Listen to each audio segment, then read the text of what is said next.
Your Honor, I've spoken with Mr. Boulay, and Mr. Boulay is indicating that he is likely to hire private counsel on his matter, or either will be representing himself. All right. I do not believe he's confirming for trial on the 3rd or the 7th, 6th or the 7th. I believe we will need to make new court dates. All right. So, Mr. Boulay, are you trying to hire a private attorney to represent you in this case then? Possibly, yes. Okay. Or my constitutional representative.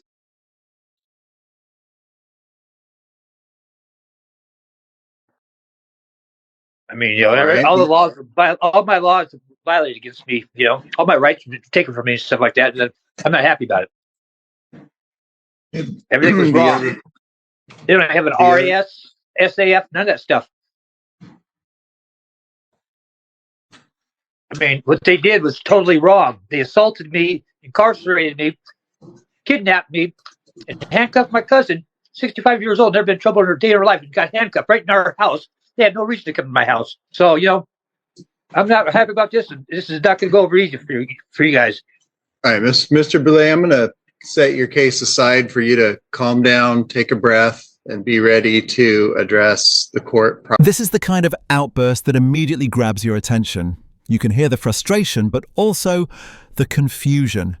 Bull calls himself a constitutional representative, and right away you sense this isn't going to be a normal hearing. It's a familiar pattern. People mixing real constitutional ideas with personal grievances, creating their own version of justice. Mr. Boulay, you still with us? Your Honor, I might temper my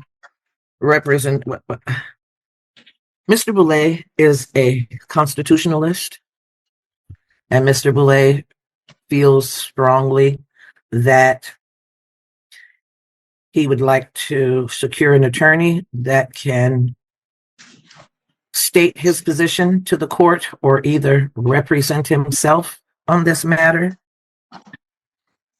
I'm not sure if the court remembers Mr. Boulay, but Mr. Boulay was before this court back in December when I was in Arizona, and he objected to our trial dates being reset outside of his very important right to a speedy trial. At that hearing, the court indicated that the court actually set January court dates for our confirmation and jury trial dates. Those dates somehow slipped between the cracks and were not ever attended. Subsequently, this case was reset now for February court dates, but I can represent to the court that Mr. Boulay has, from the inception of his case, strongly noted his opinion about not continuing his trial dates. I believe they may have been continued more than once, but they were all continued for what the court found was good cause. However, Mr. Boulay did not agree with the court's position on those matters. He is obviously before the court now, and I just wanted to give the court a little backstory on Mr. Boulay's representations to the court today by just letting the court know that he is what I would term a constitutionalist. What the public defender says here is telling. She calls him a constitutionalist.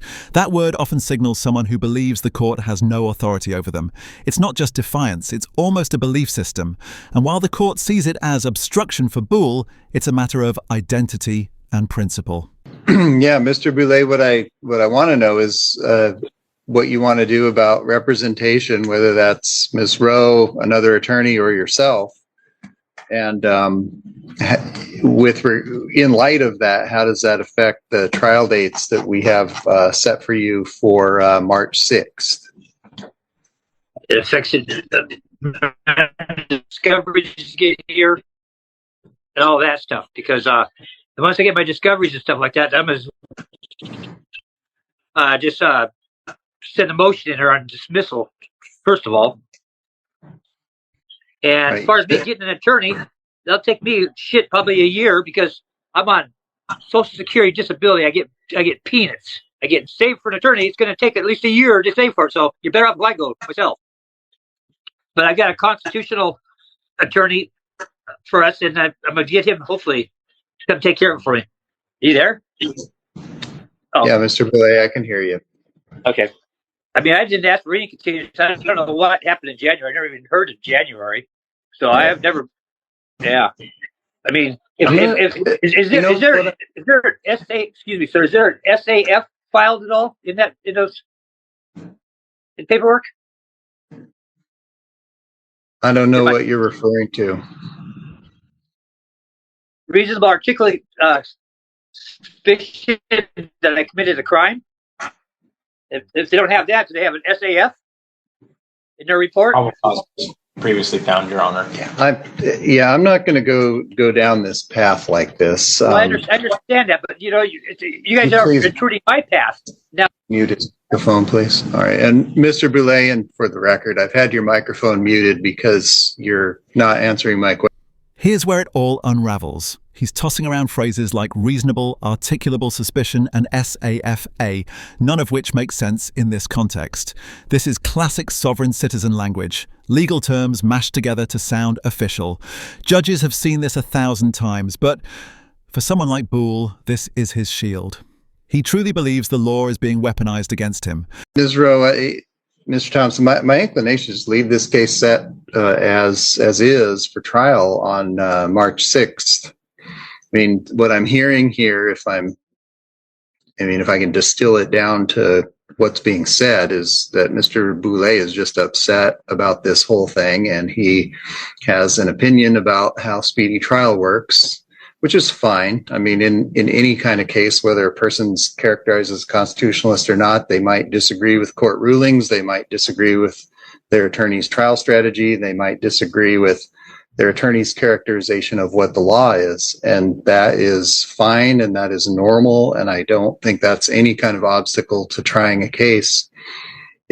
But it is important that if those are the facts and there is such a disagreement, that the individual with that disagreement comport themselves in the proper way in court so that the case can be tried, and legal issues that may have been laid down and decided during the course of the pretrial hearings can be properly appealed if the outcome of the trial is adverse. But I don't think it gets us anywhere to try to address Mr. Boulay's legal concepts and concerns.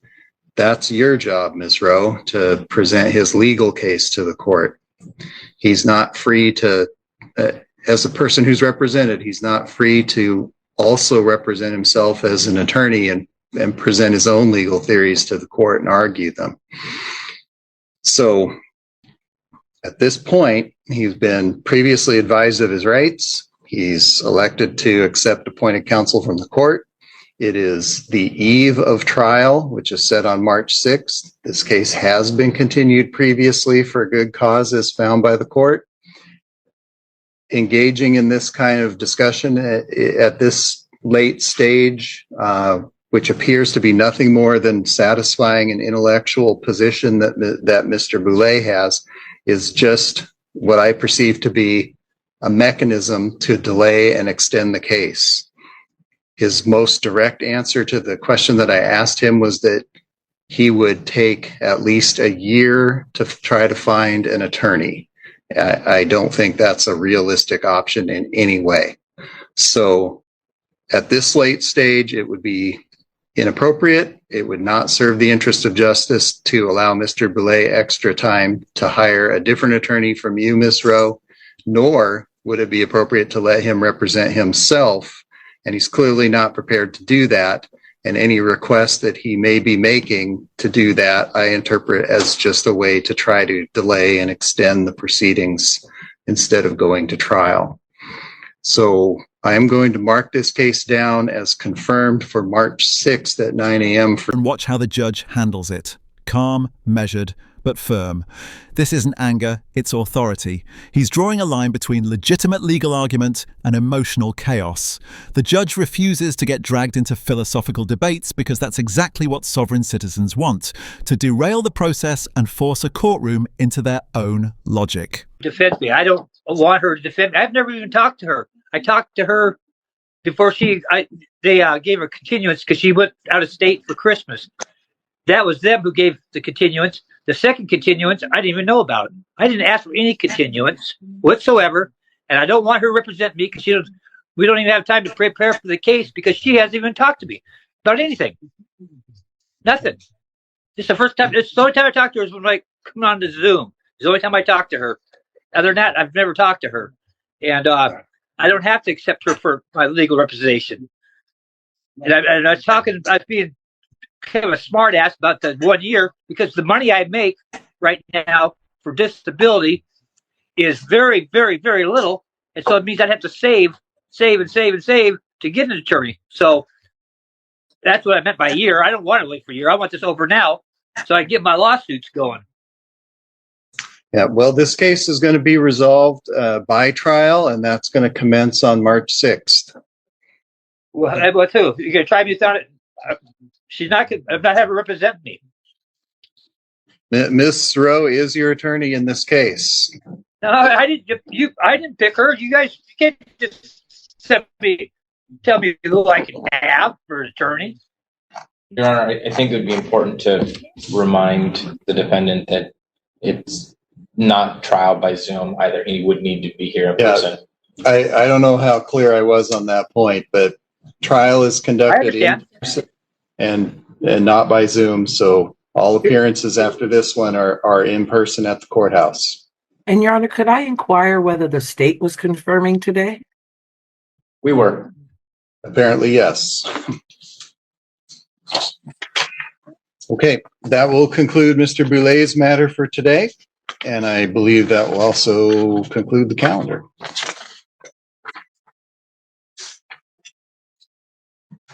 Mr. Boulet,